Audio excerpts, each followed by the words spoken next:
Hello again, and I want to welcome you to my show, Listen What's Good with Cassandra Stewart. Today, I have a very special guest with me, someone who is a blessing in my life and a blessing in hundreds of other people's lives. And we're going to talk about a very important topic, how to upskill your mind. So as many of you know, if you don't know already, I am actually a survivor and a thriver from mental illness, anxiety, and depression. And it is such an important topic to me for African American women to learn how to grow and how to live a thriving life. I believe you can. I believe all things are possible. So today, Mirriam, we are going to have a good discussion about, some tips and best practices. But first, I would like you to introduce yourself and tell the audience a little bit about you. Go right ahead. All right. Hi, everybody. My name is Dr. Mirriam Knight. I am a doctor of psychology. I am a licensed counseling psychologist back home in Southern Africa. Moved here to the States a couple of years ago and still am in the process of getting my licensing over here. But I currently work in community mental health, working with children, adolescents, and adults in the areas of all kinds of mental health issues. I'm also co-pastor with my husband at the Liberation Church in Cleveland, Ohio. My Cleveland church home. Yeah. My husband and I are founders of Destiny Connections, which is our company, where we service individuals, groups, and families in the areas of mental health, leadership, and personal development. So we are both certified John Maxwell coaches, trainers, and speakers. And yeah, in a nutshell, that is who we are. Very, very passionate. I'm also the founder of a ministry called She's Unleashed, which is a ministry focused on empowering and helping women step out of whatever it is that's keeping them bound and stepping into their power and their purpose. Yes, and I've chimed into some of their lives, and I'm telling you, the whole time I'm just holding myself like, hallelujah. Yes, that's me. Yes, I'm rising, so it's good stuff. And I'll put all her information below in the link so that you can get connected. But let's just jump in. So a couple of stats that I wanted to share really quick. I did my research. I'm a researcher. And, Black Americans are 20% more likely to experience serious mental health problems than the general population. So that's a stat right there to think about. Another stat from 2017, 13.4% of the U.S. population identifies as Black or African American. However, 16% of that group reported having a mental illness, at least in the past year. So that's 7 million people. And that is why we're having this conversation today, because that could be you. It could be your neighbor, a family member, a child, a cousin, a coworker. So we're going to talk about some things today to hopefully equip us and give us some tips and get us some guidance to just start that process. So Mirriam, I want to ask you my first question. What are some common misconceptions or blind spots women of color have with regards to our mental health? Like, what signs and symptoms do we overlook that are really cries for help? Okay, so just starting there, just from the definition and the category in which we fall in, that in itself comes with a lot of stigmas, a lot of preconceived ideas about who we are, what we represent, and how we are. And so just having to add another layer of mental unwellness or mental disease or anything like that adds another layer of misconceptions and stigma.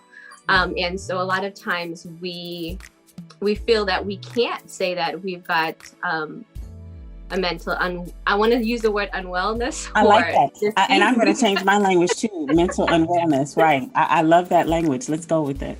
Yeah. Because we're scared of what the impression it might give to a lot of people, or it's often looked at as a sign of being weak.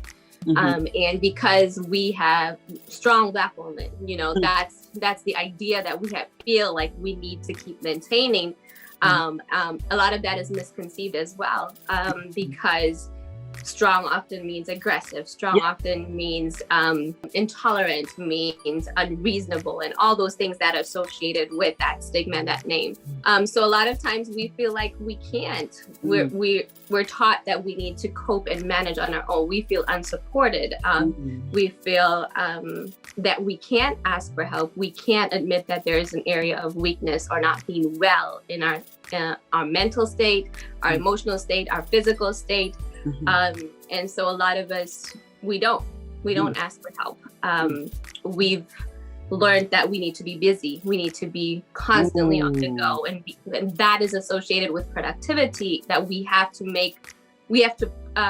prove our worth, prove our value. And that often comes with taking on additional roles and responsibilities and more work. And it's just this constant rat race that more so than the greater population, because we feel like we have to constantly be proving our worth and that we deserve to be in certain positions, that we deserve to have a voice, that we deserve. For other people, it's like, it's a given, but with us, it's almost like that extra length that we have to go to push and prove that I deserve to be in this space. Is that the imposter syndrome, as if I have to fight for this, and you're already good, and I tell a lot of women in my conversations, you're already good. There's nothing not good about you. It's your confidence in these things that, we work on, but you hit it on the nail. I see that even in my own life, even today, like you're talking and I'm checking the boxes like, wow, check.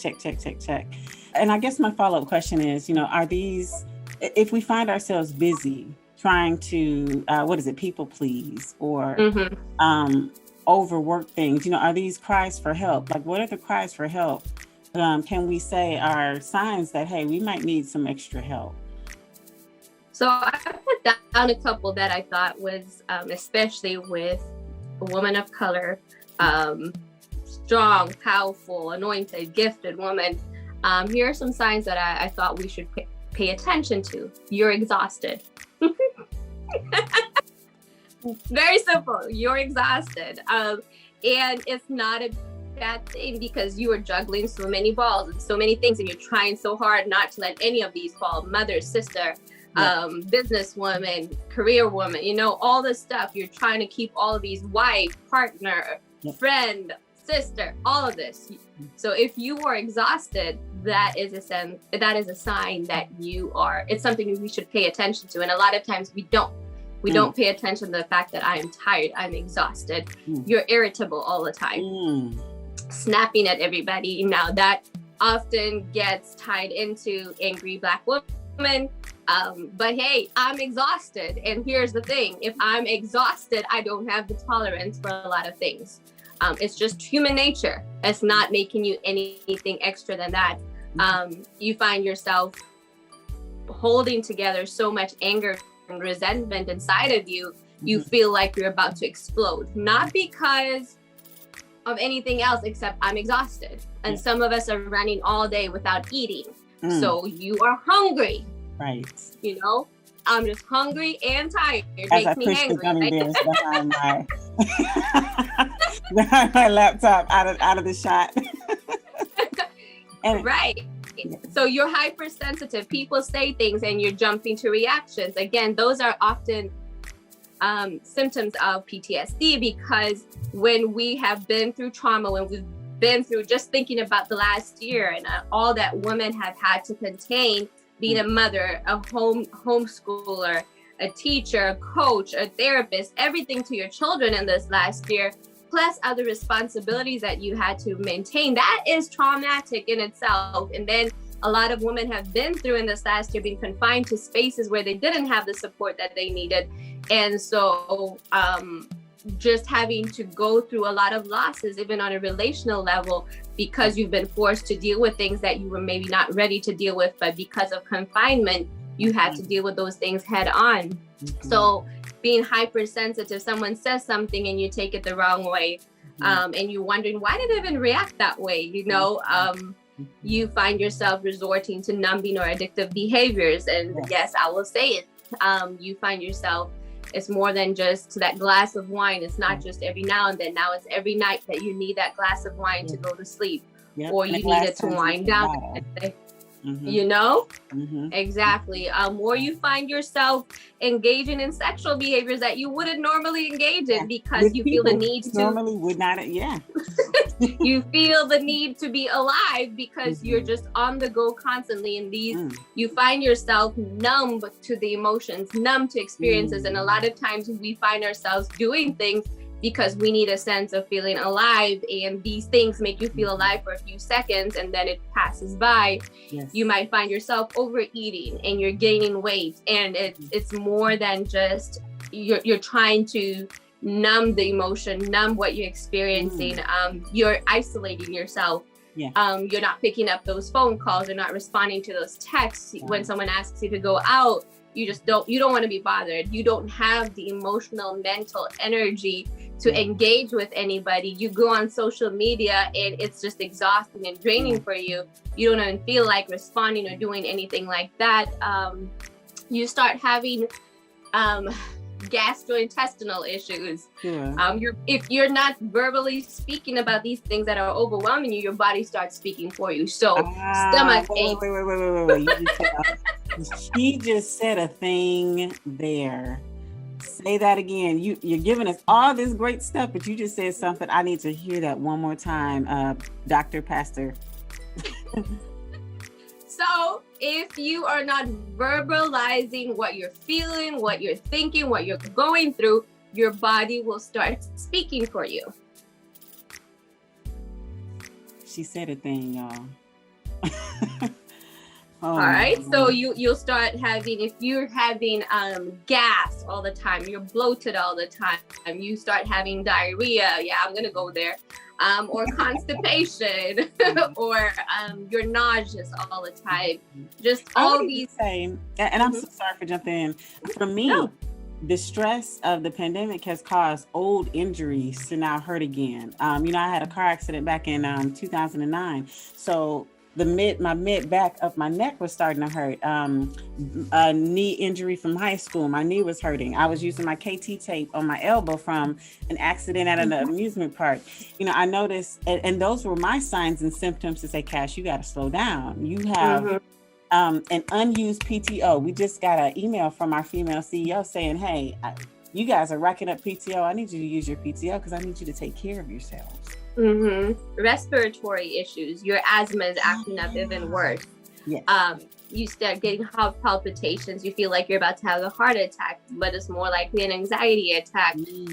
Headaches. Having headaches, ladies, is not normal. I don't know who told us that popping painkillers on a regular is the norm. No, that is a sign that something is wrong. When you experience any form of pain or discomfort in your body, it's an indication that something is not right. But we have become so accustomed to numbing that pain and ignoring it, or doing what we needed to do to keep pushing on. So you said, what are some of the best practices? Stop.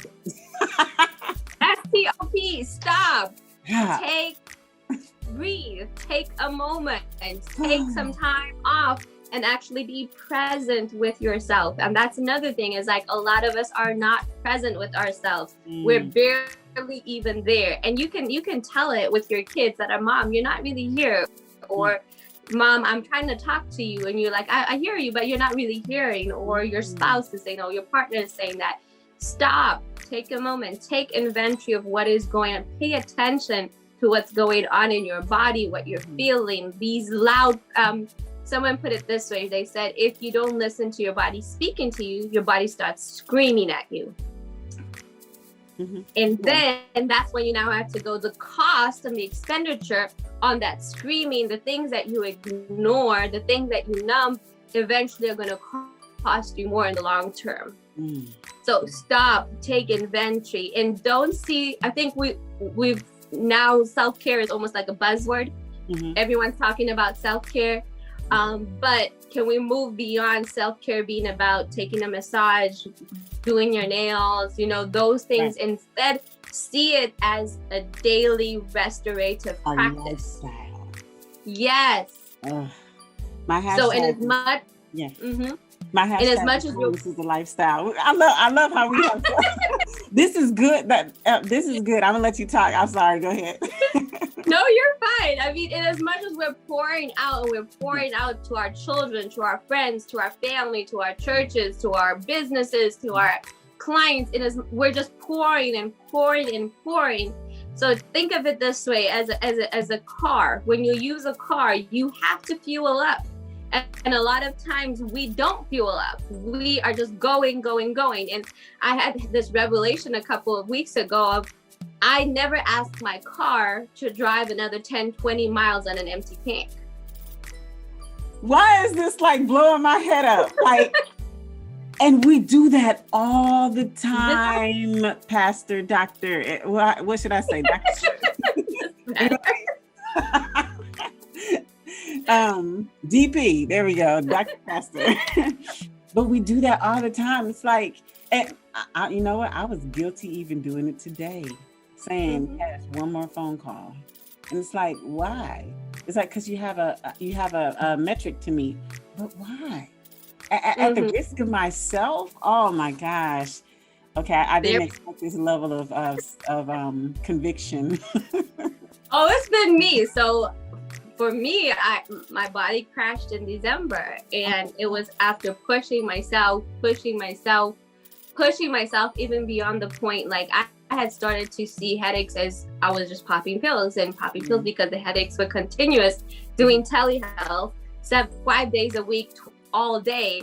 Like I started having these really bad migraines, but I mean, it wasn't every other day or a couple of days a week. It was every single day. And I still kept pushing and pushing because that's what we've been taught to do. That's what we are supposed to be. And I had to get to the point and say, no, this is not going to be the narrative of my story. If I die, what's going to happen next with all these responsibilities? My job will replace me overnight, whatever, but you are irreplaceable to your family. You are irreplaceable to your loved ones. Yes. So why do we treat ourselves as a commodity?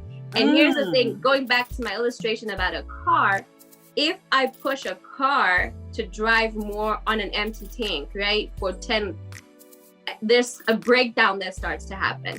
So even with our bodies, are you fueling? Even physically, are you eating enough all day? I had to start seeing food as something that is a luxury. I had to start seeing my perception of food as fuel for my body.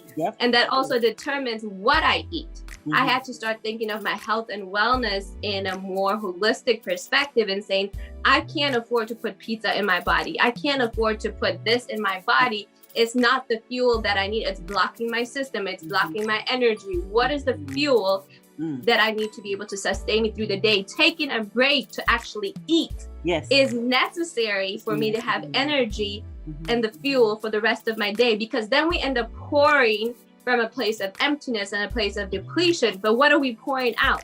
Right, depletion. So, and think of a luxury vehicle. They run a 93 octane. You can't put 89 in that vehicle. The engine will destroy itself. So this is so good, and I hear so much in it. To stay in my 30-minute window, I'm gonna ask because the one thing about the anointing on your life is and this is when you're in the presence of powerful people and anointed people, it's like the gifts start to just unfold, and it's all of this great stuff coming out. And I'm going to put her information in the bottom and the links, everybody, so you can hear more of this, because this is just a snippet of the goodness. That's why I chose this specific person to talk to about this issue, because I knew our deliverance will happen. And I know as you're watching this right now, things are going off in my head, all the bells, all the whistles. So we're going to get you to stay in contact with her, to talk to her more and to hear more about the ministry and whatnot. And my next question, so what are the benefits? Oh, wait, great question. So what are the benefits of therapy and counseling for those who may feel it's too taboo or shows a lack of faith? What are your So first of all, some problems cannot be prayed away. right? Because a lot of times we want to blanket cover a lot of things that have happened to us, a lot of the pain that we experience, and goes back to that numbing again. Mm-hmm. Like we want to just cover, someone lays hands on us, praise deliverance, we want to be healed like that. Yeah. But we cannot heal that which we will not acknowledge. Therapy is acknowledgement. Therapy is a safe space where you can acknowledge the hurt and the pain, where you can acknowledge the dysfunction. There is freedom, there is deliverance in truth. Truth. Therapy is truth. It's where you come face to face with the truth of who you are and what has happened to you, what you've done to yourself as well. Right. Therapy is a safe space where you are allowed to come naked and not be ashamed, right. Where you're allowed to bring all of yourself, all the pieces of yourself, and not portray yourself in a certain way. Therapy is a place where you're allowed to be vulnerable, and in that vulnerability, you create authenticity and a space for you to be restored. It is a place where healing takes place. It's a place where freedom takes place because you are exposed to the truth of what is happening. A lot of things we suppress and we hide in religious settings because we, again, feel like we have to perform and be the certain type of way. But in therapy, that is a space where you allow yourself to be 100% yourself, face the truth, deal with the truth, and be set free. That's it in a nutshell. That's so good. That is so good. You know, as a former worship leader, you know, there were times I remember I would lead 2 and 3 worship services back to back on empty. And I would call it, okay, you know, I'm letting the Lord use me. I'm being a vessel. But I would go home and sin would be right there, just waiting, because I had nothing left to guard my heart, to guard my spirit, to fight it. And I love how you shared that it's a place for freedom, because we don't see therapy as freedom. We see therapy as judgment. We see therapy as what I say will be judged. Who can I trust with my trauma? And I know with finding outlets and finding the right therapist, and you can give me some feedback on this too, with African-American women, sometimes it is finding that right person to talk to, finding that right safe space. And what are your recommendations on finding that right safe space, on that right therapy outlet? I would say be selective and be very specific about what it is that you're looking for. Sometimes you need to try a couple of different people and be able to say, we're not a good fit. You know, I want to try somebody else. It's okay to do that. It's okay because you're not going to click with everybody. That's why you have discovery sessions. That's why you have the first couple. Give yourself time though, because a lot of us, because of our taboos and all of the mindset issues that we have, we can completely disqualify someone before we even give them a chance. So give someone a chance. I would say at least give it 3 or 4 sessions where you actually give the person a chance to get to know you and make a connection. And know it's scary when you feel like you've got to be vulnerable with multiple people and opening up yourself to different people and the possibility of being hurt. I know that it's scary, but for you to be able to find the right fit, you're going to have to also explore what is right for you. And sometimes we don't know, but as you go on, you discover that this is not the right one for you. There's different types of therapy.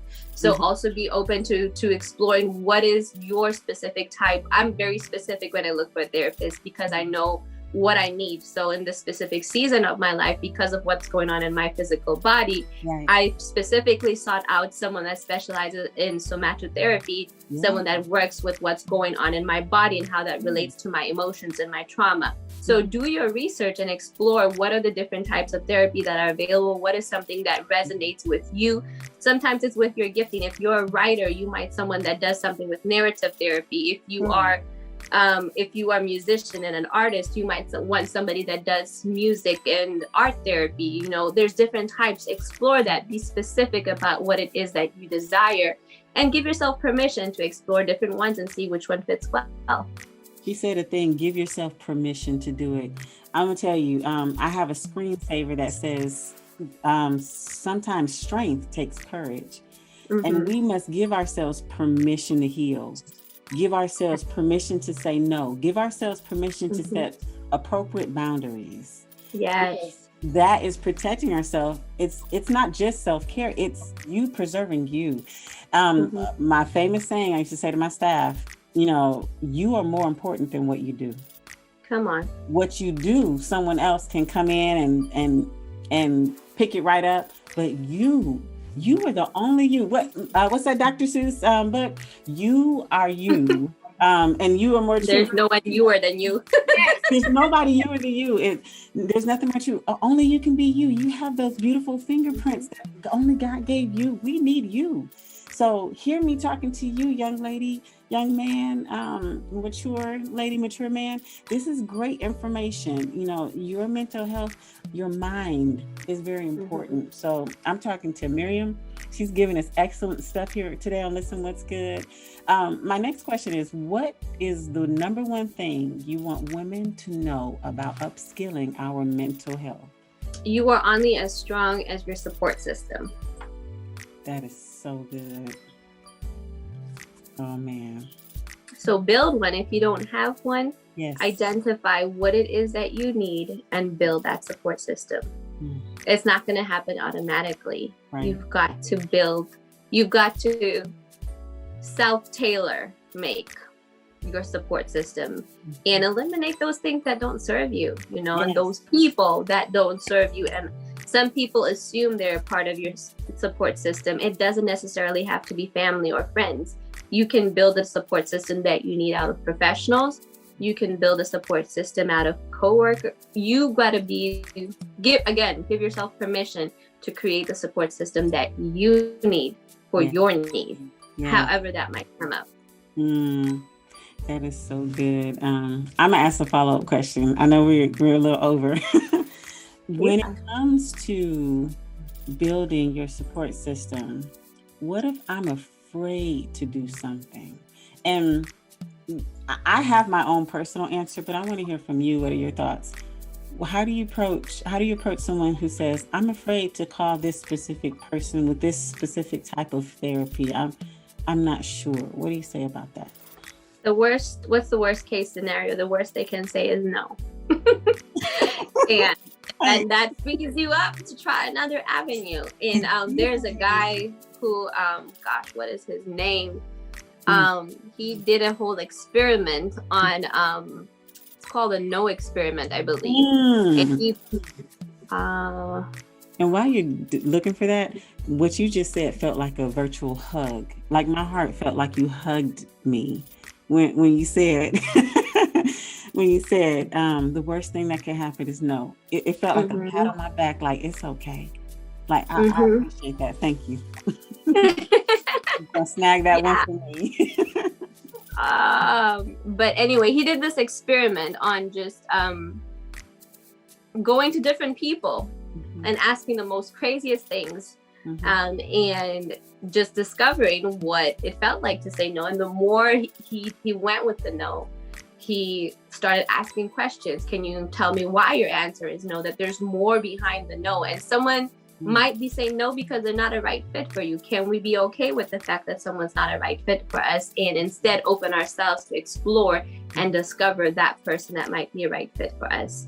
So if you're scared, I would say, what's the alternative? Yes. If you don't find someone that fits your need, you're going to drown in whatever it is that you're experiencing right now. So weigh that out. Drowning versus actually exploring and taking it. It requires boldness. It requires courage to just do it, even though you're scared. But the weight benefit of it is when you find that right person, it's going to be so amazing and so rewarding. And my heart is smiling because I feel like she's ministering to us single people about relationships. So, that's another conversation. Get what you need today. That's a double-edged sword word, double-edged sworded word right there. So, what the sentiment I wanted to put in the mix is be curious. Because what I found out about curiosity is it's just that. It's I wonder what will happen today. And sometimes when I'm anxious, I employ this self-help tip called one at a time. And what it is I say, okay, let's try one thing that you're scared of. Let's just try it. Let's just see what happens.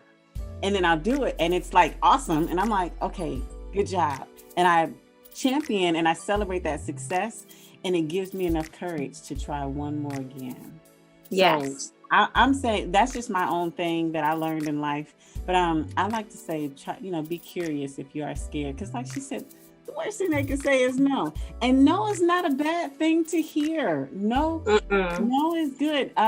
We have to learn that boundaries are okay and boundaries make sense. You have my son. It's so hilarious. When I'm cooking, he'll be at the stove and he'll run and grab his fire truck and say fire and try to put the fire out at the stove with his fire truck, because he's learning that there's a boundary of fire is hot. But see, I know as his parent that fire is cooking dinner.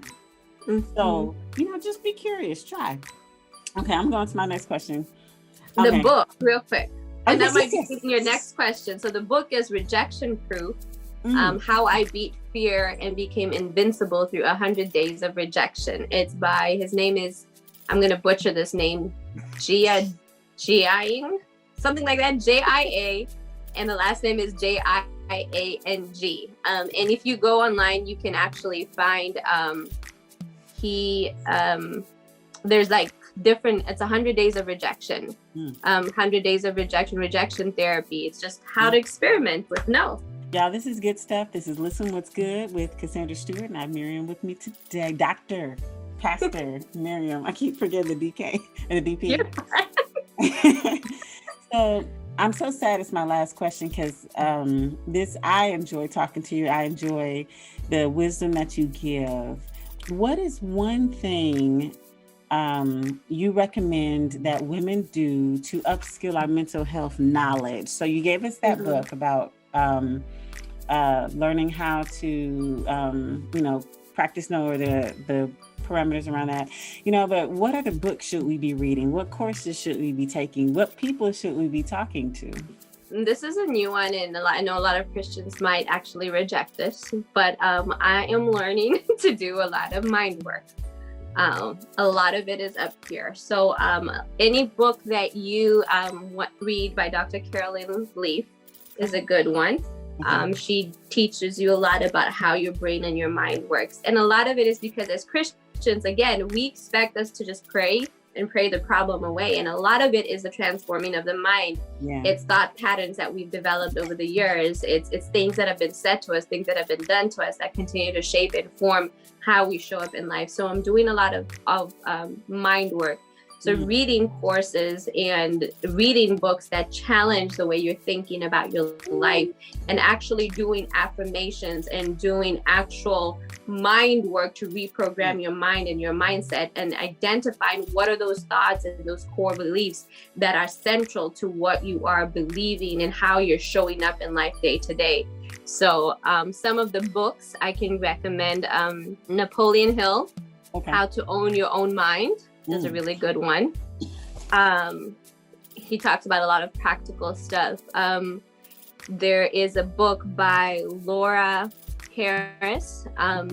It's called The 30-Day Faith Detox. It's another one I love. It's really blessed my life because it's helped me work through the connection between my brain and my body. So I had to really work over the last 3 months. I still am working over the connection with what is showing up symptomatically in my body with what's going on emotionally and mentally. There is, I'm going through my book list. Oh goodness, I love it. Sacred Rest by Sandra Dalton Smith. She's a doctor. And she talks about the importance of rest. That is so important. One that also blessed me that I'm still working through is called Burnout: The Secret of Unlocking the Stress Cycle. Okay. That sounds and that again, yes, that identifies and works through a lot of what we women consider as our badges of honor: exhaustion, burnout, busyness, and all that. And it challenges that status quo and says, hey, that's not something to be proud about. It's actually something to be concerned about. If that's how we continue to function, we need to check ourselves, because we can't function like that for long. Right. This has been such a wonderful, blessed, faith-filled, knowledge-filled, encouragement-filled time. I'm inspired. I'm uplifted. I have a game plan from what you've given me. I'm excited for what our listeners are going to grasp from this session. And I just want to really thank you so much for sharing your time. You know, we were working our schedules and we were able to fit you in this one little slot. And I knew I couldn't miss it because I knew what you would say would bless me and bless the people. I'm taking these nuggets with me. And what I do want to say too, I did a little research before. So a couple of first steps. If you've watched this and you listened to Dr. Pastor Mirriam and you said, I need to change, I need to do something different, there's some first steps that I want to recommend. Number one, if you have a primary care physician or OBGYN, talk to them. You can ask questions. They have the ability to prescribe medicines if you choose, and talk to you about those things. And this is as simple as our annual pap smear, or if we're just going to get a physical for a job, or maybe you have pink eye and you happen to have to go to the Minute Clinic. Just have a discussion with a medical professional while you're there. You know, reach out to a friend, a partner, or a community member that you trust. You know, we have churches, we have lots of groups, online groups. There are lots of Facebook groups that you can just join, and there's specifics. I joined the NICU mom group. You know, my son was born at 33 weeks. I joined that group and they were very supportive. Also, once you get a plan or you find something that works, commit to it. Because like Dr. Pastor Mirriam said, the work has to be done. It's work. It's going to be work. But your support system is here. You can watch this video over and over to get that anointing and the energy from it. You can even connect with me on my social media platforms, and I'll have Dr. Mirriam's on there as well. But remain consistent and committed to your treatment. And then last but not least, focus on connecting with providers who will who are open to learning about you. One great thing that we talked about today was getting a treatment plan that's specific to you and your unique needs, and giving yourself time to get there. I want to give you permission to try, permission to be curious, and permission to heal. You're in a good place, friend. I thank you for watching. I thank you, Pastor Mirriam. That's your new thing, Dr. Pastor. Mary, for coming today. And now tell us, where can we connect with you on social media, or, you know, with your business? Let us know. Website, www.destiny-connections.com. You can also email me at connect@destiny-connections.com. You on Facebook, it's Destiny Connections. On Instagram, it's Destiny Connections 17. That is the tag. And then She is Unleashed Con. She's Unleashed CONF is the Facebook group. And then on Instagram, it's Unleashed CONF. Yeah. And she's so beautiful and just lovely. She's really like this in real life, y'all. I'm serious.